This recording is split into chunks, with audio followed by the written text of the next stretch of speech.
This video is on quantum numbers. You'll find this information in your book on pages 107 through 110.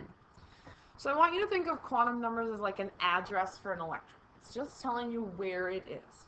So it's going to start out by giving you a really broad location, and it's going to get more specific. So it's kind of like your address. You can start out really broad, like your state, and then you can get more specific, like your city, and then your street, and then which house, apartment, building, whatever on that street. And then you could even get even more specific, like which room is your bedroom, kind of thing. Okay? So each electron in an atom, so every single electron within an atom, has 4 quantum numbers.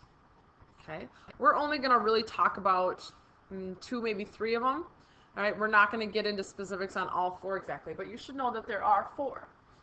And the Pauli exclusion principle, so Pauli's the person that came up with this, that's his last name, says that no 2 electrons in an atom can have the same set of 4 quantum numbers.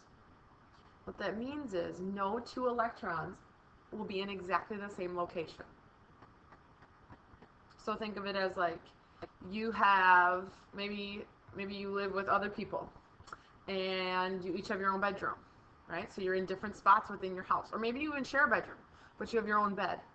Okay, you're even in your own location in a bed. Okay, no 2 electrons can have the same set of 4 quantum numbers. They're in different spots.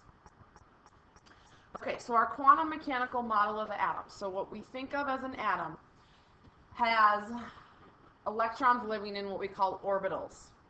So orbitals, I want you to think of like the rooms. Okay, so orbitals are the rooms. And each orbital, so each room, can hold up to 2 electrons. So electrons share rooms. Okay?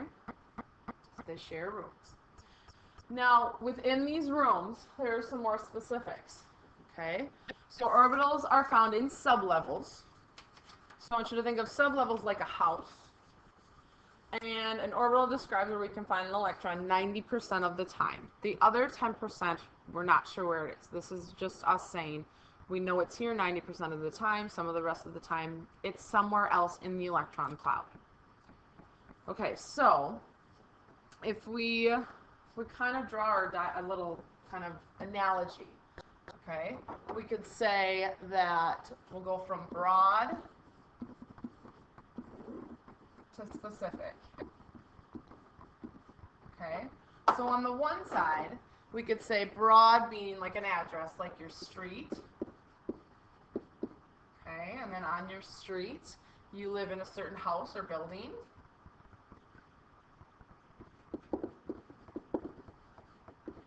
And then within that building, you're in a certain room. Okay, so it works the same way with an electron. The broad, the street, is the energy level, or orbit. Remember, we call it both terms. Okay, and the next most specific would be what we call the sublevel. So that's like the house, and within the sublevel are orbitals.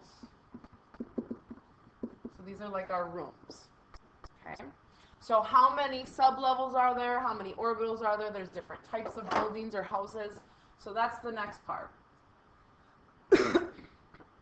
All right, so main energy levels and the sublevels that go with it. So on each street, on each energy level, there are different types of houses. Some streets are big enough to have more houses, bigger houses, and some cannot. Okay, so if you have the first energy level, remember this is the orbit closest to the nucleus. They have what we call S sublevels. Okay, only S. Right? These streets, this N equals 1, right? It's the smallest, it's the lowest energy. Can't have anything more than an S sublevel.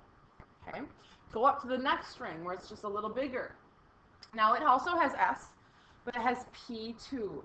So it has P sublevels as well. So there's 2. You can have S and P. Notice as we get bigger, we're just going to keep adding a different sublevel. Okay, but all the other ones still exist there. So you get up to N equals 3. So our third energy level, our third away from the nucleus, is going to have S, P, and D sublevels. So now we've got 3. And our fourth one has S, P, D, and F sublevels. Okay, why these letters? I'm not really sure, all right? But you do need to know these letters for these sublevels. It's kind of like their name, okay? So as they get bigger, right, N equals 4, right, is the biggest.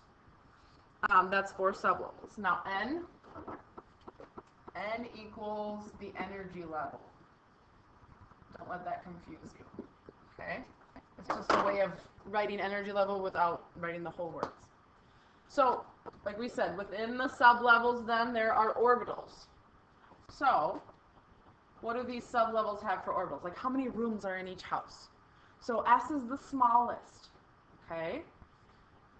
So S has one orbital. It has one orbital. So think of the S house as being the smallest. It has one room. Each room, remember, if I go back to here, each orbital can have 2 electrons. So in an S sublevel, if there's one orbital, you get 2 electrons in each orbital. So 2 total electrons. Okay? In the P sublevel, you've got 3 orbitals.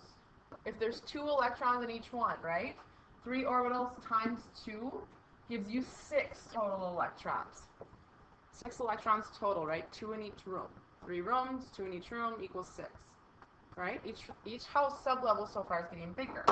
So D is bigger even. It has 5 rooms, 5 orbitals. 5, right, times 2, 2 electrons in each orbital. So 5 times 2 gives you 10 electrons. So D can hold 10. And F, our biggest one, has 7 orbitals. So 7 rooms, 2 per room. So 2 times 7 is 14 electrons. Okay. So if you go back to this quickly, right, our energy levels, these are our like 1, 2, 3, and so on. Okay, right, our orbits around the nucleus.